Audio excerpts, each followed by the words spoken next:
માંજલપુર વિસ્તારમાં આવેલા સાઈ ગાર્ડનની અંદર જે એના આજુબાજુના રહીશોની જે તકલીફ હતી, જે સમસ્યાઓ હતી કે આ ગાર્ડનમાં રેગ્યુલર મેન્ટેનન્સ નથી થતું, ઘાસ કાપવામાં નથી આવતું, અહીંયા ફાઉન્ટેન આવેલું છે, ખૂબ સુંદર ફાઉન્ટેન બનાવવામાં આવતું, પણ વહીવટી તંત્રના બેદરકારીના કારણે આજે એ ફાઉન્ટેન બંધ હાલતમાં છે.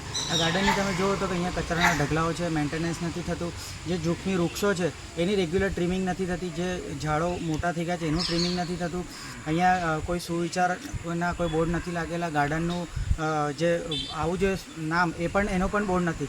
એટલે કે જ્યારે કોઈ પણ વ્યક્તિ જ્યારે ગાર્ડનમાં આવતું હોય તો એનો એ આશય હોય છે કે ગાર્ડનમાં સ્વચ્છ હવા મળે ને ખૂબ સારું એનું સ્વાસ્થ્ય રહે. ત્યારે એ સ્વાસ્થ્ય સારું થવાના બદલે આ તો ગંદકી થાય છે અને ગંદકીના લીધે મચ્છરો થાય છે અને લોકો અહીંયા એના આવવાના કારણે એમને તકલીફ ઊભી થાય છે. અહીંયા જ્યારે વરસાદ પડે છે ત્યારે વરસાદમાં સમગ્ર ગાર્ડનની અંદર પાણી ભરાઈ રહ્યું છે. આજે તમે જુઓ કે ઘૂંટણ સમાન ઘાસ આવેલી છે. આ ઘાસની અંદર ઘણીવાર આજુબાજુના લોકોનું એવું કહેવું છે કે સાપ નીકળે છે, જીવજંતુઓ નીકળે છે. ત્યારે નાના નાના ભૂલકાઓ બી અહીંયા રમતા હોય છે. ત્યારે એ લોકોનું જીવ પણ જોખમમાં હોય છે. અહીંયા જે વડીલો આવે છે એ લોકોને બી મચ્છરોનો ઉપદ્રવ છે. આ જે ગાર્ડન આવેલું છે એ રહેણાંક વિસ્તારમાં છે. ત્યારે રહેણાંક વિસ્તારની અંદર જો આવી સમસ્યાઓ આજુબાજુના તત્વોને શું તકલીફ થતી હોય એ તમે એમની નજર સાંભળી છે, એમને સાંભળ્યા છે. ત્યારે મારું સ્પષ્ટ એવું કહેવું છે કે વહીવટી તંત્ર આની પર ધ્યાન આપે.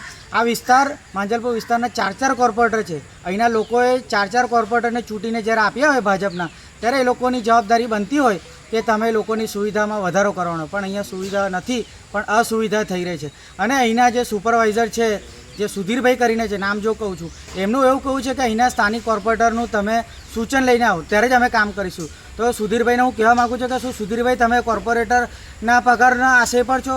એમનો પગાર લો છો? કોર્પોરેશન તમને પગાર ચૂકે છે કે કોર્પોરેટર ચૂકે છે? ત્યારે તમારી જે ફરજ બનતી હોય તમે કોર્પોરેશનનો પગાર લેતા હો તો સામાન્ય નાગરિક કેમ ના હોય? એક જાગૃત નાગરિક હોય, અમારા જેવા રાજકીય આગેવાનો, સામાજિક આગળ બધાની તમારે તકલીફ સાંભળી છે. આની માટે ઘણીવાર રજૂઆત કરી છે, પણ છતાં પણ આ વહીવટીતંત્ર અને અહીંના જે સ્થાનિક અધિકારીઓ છે કોઈ સાંભળતું નથી ને આ ખાડા કાન કરે છે, જેના કારણે આ સમસ્યા ઊભી થઈ રહી છે. આ ગાર્ડનને અસામાજિક તત્વોએ અડ્ડો બનાવી રહ્યો છે એવું લાગી રહ્યું છે. બિલકુલ તમે જુઓ કે જે ફાઉન્ટેન ત્યાં આવેલું છે, તમને હું બતાવું કે ત્યાં દારૂની બોટલો પણ આવેલી છે. ઘણા નવયુવાનો અહીંયા આવે છે ત્યારે ગાર્ડનનો દુરુપયોગ બી થાય છે. આજુબાજુના રહીશો એવું કહે છે કે હવે આ ગાર્ડનમાં તમે ટાળું મારો કે કંઈ બી કરો કે જેથી કરીને આવું દૂષણ ઊભું ના થાય, જેથી કરીને લોકોના ઘરમાં પણ મા બહેનો રહેતી હોય છે. ત્યારે આવી સમસ્યાઓ કારણે લોકો અહીંયા ત્રાહિમામ પોકારી રહ્યા છે ને જે તમે તકલીફ સાંભળી એ સમસ્યાનું વહેલી તકે નિરાકરણ આવે. જો આવનારા સમયમાં નિરાકરણ નહીં આવે તો આ સ્થાનિક નાગરિકોને સાથે લઈને અમે લોકો તાળાબંધી ગાર્ડનની કરી